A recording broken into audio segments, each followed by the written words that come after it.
என்றே நீ காண்பாய், அதை இன்றே நீ காண்பே. கலங்கிடவே மாட்டேன், கலங்கிடவே மாட்டேன்,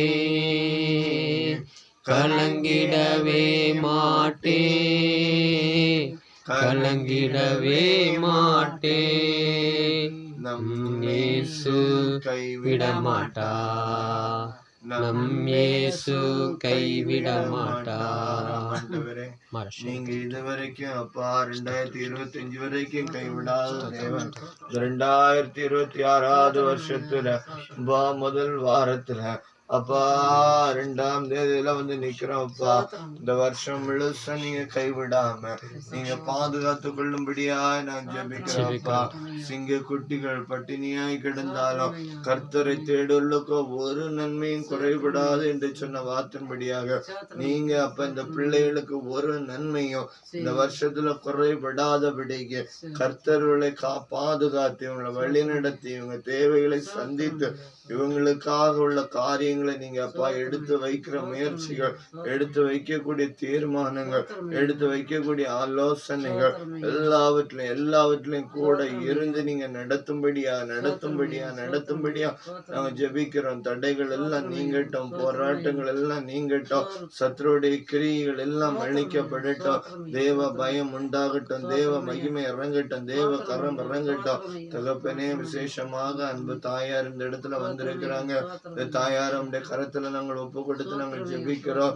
வெகு தூரத்துல இருந்து கடந்த வாரம் இந்த அப்பா ஊருக்கு வந்து அப்பா நம்முடைய பிள்ளைகளோட பேர பிள்ளைகளோட சந்தோஷமா இருக்கிற வேளையில நம்முடைய தாயார நீங்க ஆசீர்வதிக்கும்படியா நான் ஜெபிக்கிறேன். சரீரத்துல நல்ல அப்பா பலன் ஆரோக்கியம் அப்பா கர்த்தர் கொடுங்க.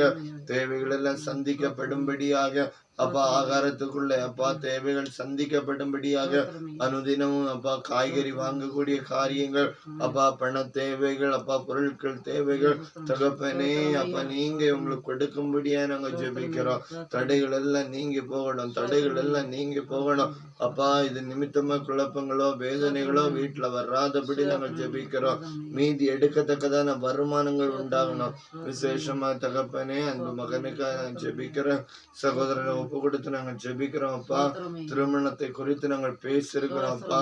உமக்கு சுத்தமான தகப்பனே அப்பா நல்ல ஒரு பொண்ணை கொடுத்து கத்தாவே இதுதான் இல்லைன்னு சொல்லி அப்ப உமக்கு விருப்பமான ஒரு இந்த மகனோடு இணைந்து வாழ்வதற்கு இருந்துச்சுன்னா கத்தாவே நீங்க வாய்ப்புகளை கொடுத்து மீண்டுமாய் ஒரு வாழ்க்கையில வாழ்ந்து குடும்பமாய் வாழும் பொழுது சமுதாயத்துல ஒரு அங்கீகாரம் இருக்கும் அப்பா, குடும்பத்துல ஒரு அங்கீகாரம் இருக்கும்.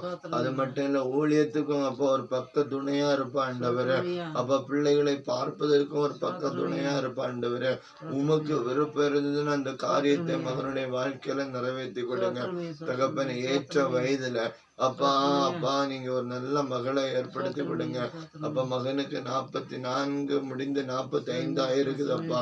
அதே போல அந்த மகளுக்கும் அப்பா ஏற்ற 1-2 வயதுகள் வித்தியாசம் இருந்தாலும் தகப்பனே அந்த ஏற்ற வயதுக்கு ஏற்ற பெண்களை அப்பா இவங்களை ஏற்படுத்தி கொடுத்து நீங்க ஆசீர்வதித்து இந்த ஊழியத்தை நீங்க நடத்தி அப்பா பொறுப்படுத்த வழி நடத்தும்படியா நாங்க ஜெபிக்கிறோம் அப்பா. வரக்கூடிய பெண்ணும் அப்பா மகனுக்கு ஒத்துழைக்கும்படியாகும், நம்ம பிள்ளைகளோட அன்பு செலுத்தும்படியாகும்.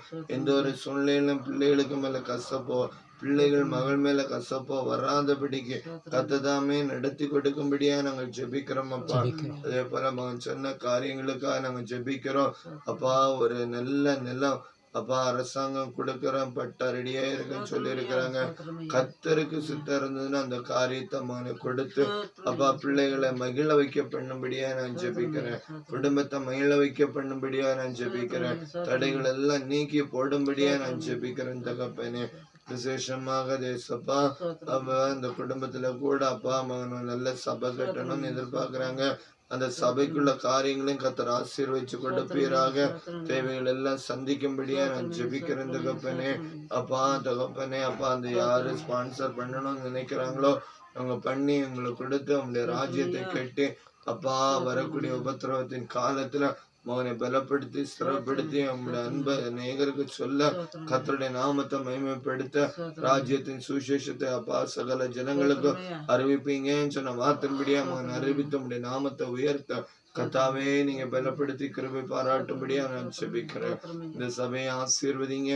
இப்ப அந்த அப்பா மலைப்பனால பண்ணக்கூடிய ஊழியங்களை கர்த்தர் ஆசீர்வதிங்க. அதே போல வேற எங்கெங்கெல்லாம் நடத்துறாங்களோ எல்லா ஊழியங்களையும் கர்த்தருடைய கரம் கூட இருந்து ஆசீர்வதிக்கும்படியா நான் ஜெபிக்கிறோம். அதே போல விசேஷமாக மகனுடைய பிள்ளைகளுக்காக நாங்க ஜெபிக்கிறோம். பிள்ளைகளை ரட்சிப்புக்குள்ள நடத்துங்க.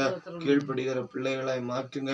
அப்ப மகனுக்கு கீழ்ப்படுகிற பிள்ளைகளாகவும் தாயாருக்கு கீழ்ப்படுகிற பிள்ளைகளாகவும் தோப்பன வயதுல மூத்தவங்களுக்கு கீழ்ப்படுகிற பிள்ளைகளாகவும் கர்த்தருக்கு பயப்படுகிற பிள்ளைகளாயமா மாற்று. தேவ கருத்துக்குள்ள அந்த குடும்ப பிள்ளைகளுக்கு அப்பா கொடுத்து நான் ஜெபிக்கிறேன். அப்பா பிள்ளைகளுக்கு நல்ல ஞானத்தை கத்தர் கொடுங்க. தேவ பயத்தை கத்தர் கொடுங்க. ஆண்டவரே நீங்க அப்படி செய்ய போற அன்பிற்காய் ஸ்தோத்திரம். தீமைகள் எல்லாம் மாற்றி கத்தர் சகலவற்றை நன்மைக்கு ஏதுவாய் நிறைவேற்றி குடும்பங்களையும் பிள்ளைகளையும் ஆசீர்வதித்து கொடுக்கும்படியா நான் ஜெபிக்கிறேன். வீண் செலவுகள் வந்து வராதபடி கத்தர் காத்து கொள்ளுங்க. அதே போல இந்த மகனுடைய கரங்களின் கையின் பிரயாசங்கள் ஆசீர்வதிக்கப்படணும் அப்பா. இந்த வருஷத்துல ஆசீர்வதிங்க அப்பா. பிள்ளைகளுக்கு தேவைகள் சந்திக்கப்படணும். வீட்டுடைய பொருளாதாரங்களுக்கு தேவைகள் சந்திக்கப்படணும். அதுல மீதி எடுக்கப்படணும். தோப்பனே அது நிமித்தமா குடும்பங்கள் சமாதானம் அடையணும், சந்தோஷப்படணும், ஒருமனம் உண்டாகணும், ஒற்றுமை உண்டாகணும்.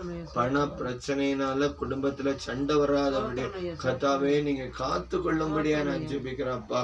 சத்துரு எந்த இடத்துல ஒரு மனத்தை கொலைக்கலாம் சொல்லி வகை தேடி சுத்தி தரும் பொழுது அப்ப இப்படிப்பட்ட சூழ்நிலைகள்ல அப்ப பிசாசுடைய தந்திரங்கள் பிள்ளைகளை வஞ்சிக்காதபடி கர்த்தர் குடும்பத்தை காத்து வழிநடத்தும்படியா நான் ஜெபிக்கிறேன்.